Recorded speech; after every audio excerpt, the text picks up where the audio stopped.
Trop penser peut détruire ta vie. Quand on pense trop, quand on est trop dans sa tête, on a tendance à s'oublier, on a tendance à se morfondre, à être dans la tristesse, dans la souffrance, et on ne passe pas à l'action. On ne vit pas sa vie dans le présent, on vit sa vie soit dans le passé, soit dans le futur, et de cette manière-là, on ne peut qu'être malheureux. Donc aujourd'hui, dans cette vidéo, je vais vous donner 7 conseils pour tout simplement arrêter de penser et cesser les ruminations inutiles. Écoutez bien cette vidéo si en ce moment vous êtes submergé par vos pensées négatives et toxiques, si vous êtes en souffrance, si vous souffrez d'anxiété, si vous souffrez de stress, si vous n'arrêtez pas de penser, cette vidéo va vous aider grandement, donc écoutez-la bien jusqu'à la fin pour en retirer tous les enseignements. Le premier conseil que je peux vous donner pour arrêter de penser, c'est de pratiquer la pleine conscience. La pleine conscience consiste à diriger votre attention sur le moment présent et vous vous concentrez alors sur vos sensations physiques, votre respiration ou encore vos activités quotidiennes. En observant simplement vos pensées sans les juger, vous pouvez commencer à les laisser passer comme un nuage qui traverse le ciel. Vous laissez passer vos pensées sans les laisser vous submerger, et vous reprenez alors le contrôle. La méditation de pleine conscience, ça peut être une pratique puissante pour entraîner votre esprit et rester dans le moment présent, car il n'y a que ce moment qui est réel et qui mérite d'être vécu. En vous recentrant dans le moment présent, vous réduisez de cette manière-là le flot incessant des pensées, et vous sentez alors beaucoup mieux. Il y a des exercices simples comme la respiration consciente qui peuvent être pratiqués à tout moment de la journée pour vous aider à vous recentrer et à calmer votre esprit agité. Et j'ai d'ailleurs fait une vidéo à ce sujet, n'hésitez pas à aller la consulter. Ce sont les différentes techniques pour bien respirer, pour calmer son mental et être moins stressé. Le lien de la vidéo en question est juste dans la description. Le second conseil que je peux vous donner pour arrêter de penser, c'est d'utiliser des techniques de relaxation. La relaxation profonde peut aider à calmer le système nerveux et ça réduit l'activité mentale excessive. Et des pratiques telles que la méditation, le yoga, la relaxation musculaire progressive, la visualisation par exemple, peuvent induire un état de relaxation profonde et tout ça peut diminuer la fréquence et l'intensité des pensées qui vous traversent. En prenant régulièrement du temps pour ces pratiques, vous pouvez entraîner votre corps et votre esprit à réagir de manière plus calme et plus détendue aux pensées stressantes, aux situations difficiles que vous vivez. Donc n'hésitez pas à utiliser différentes techniques de relaxation pour arrêter de penser, sortir de votre tête et vous sentir mieux. Le troisième conseil que je peux vous donner pour arrêter de penser, c'est de vous fixer des limites de temps pour la réflexion. Accordez-vous un temps dédié chaque jour pour traiter vos pensées et vos inquiétudes. C'est tout à fait ok, mais délimitez une période spécifique pour la réflexion. Vous pouvez éviter que vos pensées ne prennent le contrôle de votre journée entière en faisant ça. Et une fois ce temps écoulé, engagez-vous à laisser vos pensées de côté et à vous concentrer sur d'autres activités. Utilisez peut-être une technique comme la boîte à soucis, où vous écrivez toutes vos préoccupations de la journée ou des jours suivants pour y revenir plus tard. La boîte à soucis, ou la boîte à problèmes, c'est vraiment extrêmement utile parce que vous allez cloisonner tous vos problèmes, vous allez les mettre dans une boîte, ils vont rester dans cette boîte et vous l'ouvrirez quand le temps sera venu. Et de cette manière-là, vous ne pensez pas tout au long de votre journée à vos différents soucis, à vos différents problèmes que vous rencontrez. Donc vraiment, fixez-vous des limites de temps pour la réflexion, fixez-vous des limites de temps pour trouver des solutions à vos problèmes, mais ne ressassez pas tout au long de la journée vos problèmes, vos difficultés, vos inquiétudes. Ça ne sert à rien, c'est stérile et ça va ne faire que vous handicaper dans votre vie quotidienne. Le quatrième conseil pour arrêter de penser, c'est tout simplement de pratiquer l'acceptation et le lâcher-prise.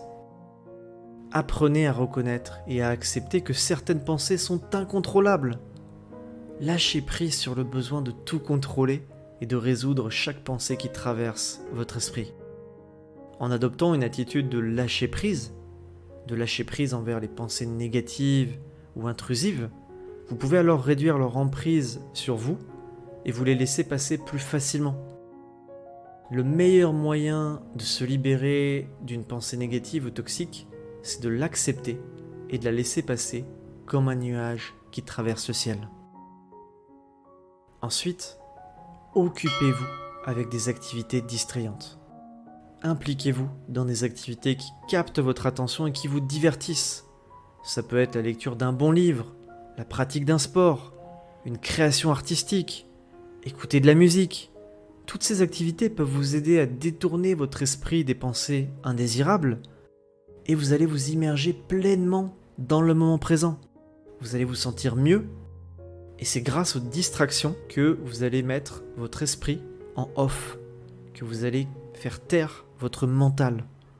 Donc vraiment, si vous vous sentez submergé par toutes vos pensées, occupez-vous l'esprit avec quelque chose, mais ne restez pas avec vous-même, avec votre esprit, à ressasser. C'est inutile. Une des choses les plus puissantes pour mettre de la distance avec ses pensées et pour arrêter de trop penser, c'est d'écrire. Le pouvoir de l'écriture est énorme. Vous devez écrire toutes vos pensées sur du papier. Prenez quelques minutes chaque jour pour écrire librement ce qui vous préoccupe. Tenez un journal, peu importe, mais écrivez sur du papier avec un stylo. Je précise bien, n'écrivez pas sur un ordinateur, mais sur du papier avec un stylo. Et tenir un journal, ça peut être une méthode efficace pour vider votre esprit de ces pensées encombrantes. Et en mettant vos pensées sur du papier, vous pouvez les clarifier, vous les mettez en perspective, et ça peut vous aider à mieux les comprendre et à mieux les gérer. À chaque fois que je ne me sens pas bien dans ma vie, à chaque fois que je me sens submergé par mes pensées négatives et toxiques, je prends mon calepin, mon stylo, et j'écris tout ce que je ressens à l'instant T. J'écris mes pensées, mes émotions, ce que je ressens. Je les couche sur du papier et je mets de la distance avec elles de cette manière-là. Et je peux vous garantir que c'est un pouvoir énorme, puisque dès que je fais ça, après, je me sens vraiment beaucoup mieux. C'est extrêmement efficace, mais bien évidemment, ça demande du travail, entre guillemets. Il faut s'asseoir, prendre un stylo, un cahier, et faire le travail d'écrire ses pensées sur du papier. Mais ne négligez pas cette pratique, elle est extrêmement puissante. Si vous la mettez en pratique tous les jours, si vous écrivez tous les jours vos pensées, je peux vous garantir que votre vie changera au bout de 30 jours. C'est une certitude. Et la dernière chose qui peut vous aider à arrêter de penser, c'est finalement de consulter un professionnel de la santé mentale. Alors bien évidemment, ça doit être fait que si vous en ressentez le besoin, mais si vos pensées sont incessantes et si elles affectent significativement votre qualité de vie, n'hésitez pas à consulter un psychologue ou un thérapeute, peu importe. Ces professionnels peuvent vous fournir un soutien utile et ils peuvent vous aider avec des outils pour mieux comprendre vos pensées et mieux les gérer. Un thérapeute, ça peut également vous aider à explorer les causes de vos souffrances, les causes de votre anxiété, de votre stress, de votre dépression. Pourquoi ces pensées excessives apparaissent. Et avec lui, avec ce professionnel, vous pourrez développer des stratégies personnalisées pour faire face à tous les défis de la vie. Parfois c'est efficace, une thérapie, parfois ça ne l'est pas. Tout dépend des personnes, c'est adapté en fonction de chaque profil, mais ça peut être une solution pour vous aider à arrêter de penser, à vous libérer de votre mental. Un thérapeute peut être très efficace également. Et c'est une des 7 solutions que je vous ai proposées aujourd'hui dans cette vidéo. Mais n'oubliez pas que vous n'êtes pas vos pensées, vous n'êtes pas votre esprit, vous n'êtes pas votre mental. Vous avez un mental, vous avez des pensées qui vous traversent tout au long de la journée. Vous ne contrôlez pas l'apparition de ces pensées, mais ce que je peux vous garantir, c'est qu'une pensée n'a aucun pouvoir. Le seul pouvoir qu'elle a, c'est le pouvoir que vous lui donnez. Et il est de votre responsabilité de ne pas accorder d'importance aux pensées qui apparaissent dans votre esprit si elles sont négatives. C'est votre responsabilité, c'est votre mission. En tout cas, la meilleure manière de le faire, c'est de les accepter, ces pensées négatives et toxiques, et tout simplement de les laisser passer, de les laisser filer comme un nuage qui traverse le ciel, car ces pensées ne sont rien. Elles passent, elles arrivent, elles nous traversent, mais finalement, elles ne sont rien que de la fumée qui disparaît au bout d'un certain temps. J'espère que cette vidéo vous aura aidé. N'hésitez pas à mettre un like, à vous abonner et à partager la vidéo si elle vous apporte de la valeur. Surtout, prenez soin de vous et que la paix et l'amour soient dans votre cœur.